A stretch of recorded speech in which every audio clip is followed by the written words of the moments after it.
Hello and welcome to the channel. ನಾನು Rashmith. 26 August ದಿನ ನಿಫ್ಟಿಯಲ್ಲಿ ಏನಾಯಿತು, ಅದೇ ರೀತಿ ನೆಕ್ಸ್ಟ್ ಟ್ರೇಡಿಂಗ್ ಸೆಷನ್ಗೆ ಯಾವೆಲ್ಲ ಲೆವೆಲ್ ಇಂಪಾರ್ಟೆಂಟ್ ಆಗುತ್ತೆ ಅನ್ನೋದನ್ನು ತಿಳ್ಕೊಳ್ಳೋಣ. ಇನ್ನು ನೆಕ್ಸ್ಟ್ ಟ್ರೇಡಿಂಗ್ ಇರುವಂಥದ್ದು 28 ಆಗಸ್ಟ್ಗೆ, ಬುಧವಾರ ಮಾರ್ಕೆಟ್ ರಜೆ ಇದೆ, ಗುರುವಾರ ಇರುವಂಥದ್ದು. ಸೊ ಈ ವಿಡಿಯೋ ಕೇವಲ ಒಂದು ಎಜುಕೇಷನಲ್ ಪರ್ಪಸ್ಗೋಸ್ಕರ, ಯಾವುದೇ ಟ್ರೇಡ್ ರೆಕಮೆಂಡೇಷನ್ ವಿಡಿಯೋ ಅಲ್ಲ. ನಾವೀಗ ನಿಫ್ಟಿಯ ಚಾರ್ಟನ್ನು ನೋಡ್ತಾ ಇದ್ದೀವಿ. ನಿಫ್ಟಿಲಿ ಇವತ್ತೊಂದು ಶಾರ್ಪ್ ಡೌನ್ ಮೂವನ್ನ ನಾವು ನೋಡ್ತೀವಿ. ನಿಫ್ಟಿ ಗ್ಯಾಪ್ ಡೌನೇ ಓಪನ್ ಆಗುತ್ತೆ. ಗ್ಯಾಪ್ ಡೌನ್ ಓಪನ್ ಆಗಿ ಇಮಿಡಿಯೇಟ್ಲಿ ಡೌನ್ ಬರುತ್ತೆ. ಡೌನ್ ಬಂದು 24,850 ಲೆವೆಲನ್ನು ಕೂಡ ಬ್ರೇಕ್ ಮಾಡುತ್ತೆ. ನೆಕ್ಸ್ಟ್ ಒಂದಷ್ಟು ಡೌನ್ ಮೂವನ್ನ ಮಾಡುತ್ತೆ. ನೆಕ್ಸ್ಟ್ ಒಂದು ರಿಟ್ರೇಸ್ಮೆಂಟ್ ಮೂವನ್ನ ಮಾಡುತ್ತೆ. ನೆಕ್ಸ್ಟ್ ಅಲ್ಲಿಂದ ರೆಸಿಸ್ಟೆನ್ಸನ್ನು ಪಡ್ಕೊಂಡು ಡೌನ್ ಮೂವನ್ನ ಕೊಟ್ಕೊಂಡು 24,700 ಲೆವೆಲ್ ಹತ್ರ ಬಂದು ಕ್ಲೋಸಿಂಗನ್ನು ಕೊಡುತ್ತೆ. ನಮ್ಮ ಹಿಂದಿನ ಅನಾಲಿಸಿಸ್ ವಿಡಿಯೋದಲ್ಲಿ 24,940 ಲೆವೆಲ್ಗಿಂತ ಕೆಳಗಡೆ ಸಸ್ಟೈನ್ ಆಯಿತು ಅಂತೇಳಿ ನೆಗೆಟಿವ್ ಆಗುತ್ತೆ. ಆಗ 24,850 ಲೆವೆಲ್ ಫಸ್ಟ್ ಸಪೋರ್ಟ್ ಆಗುತ್ತೆ. ಅದನ್ನು ಬ್ರೇಕ್ ಮಾಡ್ತು ಅಂಥೇಳಿ ಇಲ್ಲೇನು ಗ್ಯಾಪನ್ನು ಕ್ರಿಯೇಟ್ ಮಾಡಿತ್ತು, ಆ ಗ್ಯಾಪನ್ನು ಫಿಲ್ ಮಾಡುವಂಥ ಪ್ರಯತ್ನವನ್ನು ಮಾಡುತ್ತೆ ಅಂತ ಒಂದು ಎಕ್ಸ್ಪೆಕ್ಟೇಷನ್ ಇತ್ತು. ಇವತ್ತು ಈ ಲೆವೆಲನ್ನು ಬ್ರೇಕ್ ಮಾಡುತ್ತೆ, ಆ ಗ್ಯಾಪನ್ನು ಫಿಲ್ ಮಾಡುವಂಥ ಪ್ರಯತ್ನವನ್ನು ಮಾಡಿತು. ಹಾಗಿದ್ರೆ ನೆಕ್ಸ್ಟ್ ಟ್ರೇಡಿಂಗ್ ಸೆಷನ್ಗೆ ಯಾವೆಲ್ಲ ಲೆವೆಲ್ ಇಂಪಾರ್ಟೆಂಟ್ ಆಗುತ್ತೆ ಅಂತ ನಾವು ನೋಡೋದಾದ್ರೆ ಡೈಲಿ ಚಾರ್ಟನ್ನು ಅಬ್ಸರ್ವ್ ಮಾಡೋಣ. ಡೈಲಿ ಚಾರ್ಟಲ್ಲಿ ಅಗೇನ್ ಸ್ಟ್ರಕ್ಚರ್ ನೆಗೆಟಿವ್ ಇದೆ ಅಂತ ಹೇಳ್ಬೋದು. ಇಲ್ಲೊಂದು ಗ್ಯಾಪನ್ನು ಕ್ರಿಯೇಟ್ ಮಾಡಿಕೊಂಡು ಅಪ್ ಹೋಗುವಂಥ ಪ್ರಯತ್ನ ಮಾಡುತ್ತೆ. ಅಗೇನ್ ಈಗ ಆ ಗ್ಯಾಪನ್ನು ಫಿಲ್ ಮಾಡಿಕೊಂಡು ಡೌನ್ ಬರ್ತಾ ಇದೆ ಅಂತ ಹೇಳ್ಬೋದು. ಪ್ರೀವಿಯಸ್ ಟ್ರೇಡಿಂಗ್ ಸೆಷನಲ್ಲಿ ಒಂದು ಡೋಜಿ ರೀತಿಯ ಕ್ಯಾಂಡಲನ್ನು ಕ್ರಿಯೇಟ್ ಮಾಡಿತ್ತು. ಆ ಕ್ಯಾಂಡಲ್ ಹೈ ಲೋ ಇಂಪಾರ್ಟೆಂಟ್ ಆಗುತ್ತೆ. ಅದು ಬ್ರೇಕ್ ಡೌನ್ ಆದಾಗ ಅಥವಾ ಬ್ರೇಕ್ಔಟ್ ಆದಾಗ ಒಂದು ಮೊಮೆಂಟಮ್ ಬರುತ್ತೆ ಅಂತ ಒಂದು ಎಕ್ಸ್ಪೆಕ್ಟೇಷನ್ ಇತ್ತು. ಇವತ್ತು ಈ ಕ್ಯಾಂಡಲ್ ಲೋ ಬ್ರೇಕ್ ಆಗಿದೆ. ಸೊ ಇಲ್ಲಿ ಒಂದು ನೆಗೆಟಿವ್ ಕ್ಯಾಂಡಲನ್ನು ಕ್ರಿಯೇಟ್ ಮಾಡುತ್ತೆ. Next day gap up open ಆಗುತ್ತೆ. ಒಂದಷ್ಟು ಲೋವರ್ ಲೆವೆಲ್ ಬೈಯರ್ ಹೋಲ್ಡ್ ಮಾಡ್ತಾರೆ, ಹೈಯರ್ ಲೆವೆಲ್ ಸೆಲ್ಲರ್ ಸೆಲ್ ಮಾಡ್ತಾರೆ.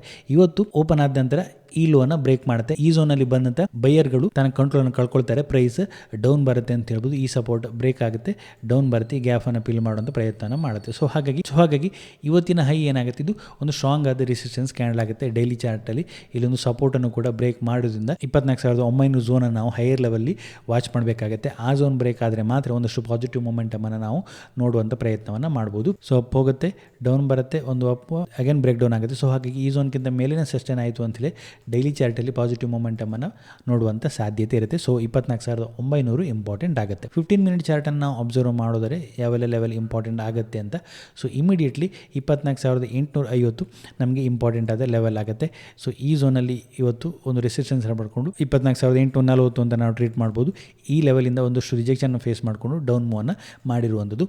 ಓಪನ್ ಆಗುತ್ತೆ, ಇಮಿಡಿಯೇಟ್ಲಿ ಒಂದು ಡೌನ್ ಮೂವನ್ನ ಕೊಡುತ್ತೆ. ನೆಕ್ಸ್ಟ್ ಹಾಲ್ಟ್ ಆಗುತ್ತೆ, ಒಂದು ರಿಟ್ರೇಸ್ಮೆಂಟ್ ಮೂವನ್ನ ಕೊಡುತ್ತೆ. ಅಲ್ಲಿಂದ ರೆಸಿಸ್ಟೆನ್ಸ್ ಮಾಡಿಕೊಂಡು ಡೌನ್ ಮೂವನ್ನ ಕೊಟ್ಟಿರುವಂಥದ್ದು. So in case next trading ಸೆಷನಲ್ಲಿ ಏನಾದರೂ ಗ್ಯಾಪ್ ಅಪ್ ಓಪನ್ ಆಯಿತು ಅಂತ ಹೇಳಿದ್ರೆ ಈ ಲೆವೆಲ್ ಫಸ್ಟ್ ರೆಸಿಸ್ಟೆನ್ಸ್ ಲೆವೆಲ್ ಆಗುತ್ತೆ. ಇಲ್ಲಿ ಅಗೇನ್ ರಿಜೆಕ್ಷನ್ನ ಫೇಸ್ ಮಾಡ್ತು ಅಂತೇಳಿ ಅಗೇನ್ ಡೌನ್ ಬರುವಂಥ ಪ್ರಯತ್ನವನ್ನೇ ಮಾಡುತ್ತೆ. ಅದೇ ರೀತಿ ಲೋವರ್ ಲೆವೆಲಲ್ಲಿ ಇವತ್ತಿನ ಲೋ ನೆಕ್ಸ್ಟ್ ಟ್ರೇಡಿಂಗ್ ಸೆಷನ್ಗೆ ಇಂಪಾರ್ಟೆಂಟ್ ಆಗುತ್ತೆ. ಅಗೇನ್ ಇವತ್ತಿನ ಲೋಕ್ಕಿಂತ ಕೆಳಗಡೆ ಸಸ್ಟೈನ್ ಆಗ್ತಾಯಿತ್ತು, ಫ್ಲ್ಯಾಟ್ ಓಪನ್ ಆಗುತ್ತೆ, ಅದು ಗ್ಯಾಪ್ ಅಪ್ ಓಪನ್ ಆಗಿ ಡೌನ್ ಬಂದು ಇಲ್ಲಿ ಇವತ್ತಿನ ಲೋಕ್ಕಿಂತ ಕೆಳಗಡೆ ಸಸ್ಟೈನ್ ಆಗ್ತಾಯಿತ್ತು ಅಂತೇಳಿ ಒಂದಷ್ಟು ಡೌನ್ ಮೂವನ್ನು ನಾವು ನೋಡುವಂಥ ಸಾಧ್ಯತೆ ಇದೆ.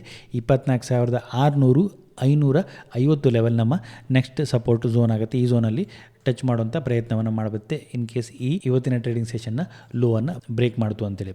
ಸೊ ಇನ್ ಕೇಸ್ ಈ ಝೋನ್ನ ಮಧ್ಯೆ ಒಂದಷ್ಟು ಆ್ಯಕ್ಟಿವಿಟಿಯನ್ನು ಮಾಡ್ತಾ ಇತ್ತು ಅಂತೇಳಿದೆ. ಸೊ ಹಾಗಾಗಿ ನೆಕ್ಸ್ಟ್ ಟ್ರೇಡಿಂಗ್ ಸೆಷನಲ್ಲಿ in case gap up open ಆಗಿ ಅಪ್ ಮೂವನ್ನ ಕೊಟ್ಟು ಇಲ್ಲಿ ರಿಜೆಕ್ಷನ್ನ ಫೇಸ್ ಮಾಡಿ ಡೌನ್ ಬಂತು ಅಂತೇಳಿ ನೆಗೆಟಿವ್ ಆಗುತ್ತೆ.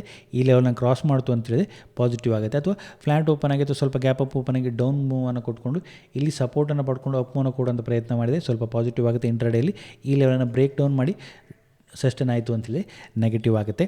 ಅದೇ ರೀತಿ ಇನ್ ಕೇಸ್ ಏನಾದರೂ ಗ್ಯಾಪ್ ಡೌನ್ ಓಪನ್ ಆದರೆ ಆಗ ಒಂದಷ್ಟು ಅನಲೈಸ್ ಮಾಡಬೇಕಾಗುತ್ತೆ. ಗ್ಯಾಪ್ ಡೌನ್ ಓಪನ್ ಆದ ನಂತರ ಯಾವ ರೀತಿ ಪ್ರೈಸ್ ಆ್ಯಕ್ಷನ್ ಕ್ರಿಯೇಟ್ ಆಗುತ್ತೆ ಅಂತ.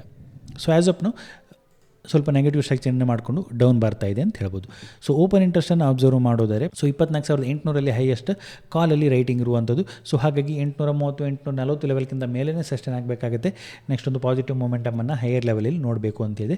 ಲೋವರ್ ಲೆವೆಲ್ಲಿ 24,700 600 ಸೊ ಹಾಗಾಗಿ ಇವತ್ತಿನ ಟ್ರೇಡಿಂಗ್ ಸೆಷನ್ನ ಲೋಕ್ಕಿಂತ ಕೆಳಗಡೆ ಸಸ್ಟೈನ್ ಆಗ್ತಾ ಇತ್ತು ಅಂತೇಳಿ 24,600 ಝೋನನ್ನು ಲೋವರ್ ಲೆವೆಲಲ್ಲಿ ಟೆಸ್ಟ್ ಮಾಡುವಂಥ ಪ್ರಯತ್ನ ಮಾಡುತ್ತೆ. 600, 550 ನೆಕ್ಸ್ಟ್ ಲೋವರ್ ಲೆವೆಲಲ್ಲಿ ಸಪೋರ್ಟ್ ಲೆವೆಲ್ ಆಗುತ್ತೆ ಅಂತ ಹೇಳ್ಬೋದು. ಇದಿಷ್ಟು ಈ ವಿಡಿಯೋದಲ್ಲಿ. ನಿಮಗೇನಾದರೂ ಈ ವಿಡಿಯೋ ಇಷ್ಟ ಆಯಿತು ಅಂತ ಹೇಳಿದರೆ ಲೈಕ್ ಮಾಡಿ, ನಿಮ್ಮ ಸಜೆಷನ್ಸನ್ನು ಕಮೆಂಟ್ ಮಾಡಿ.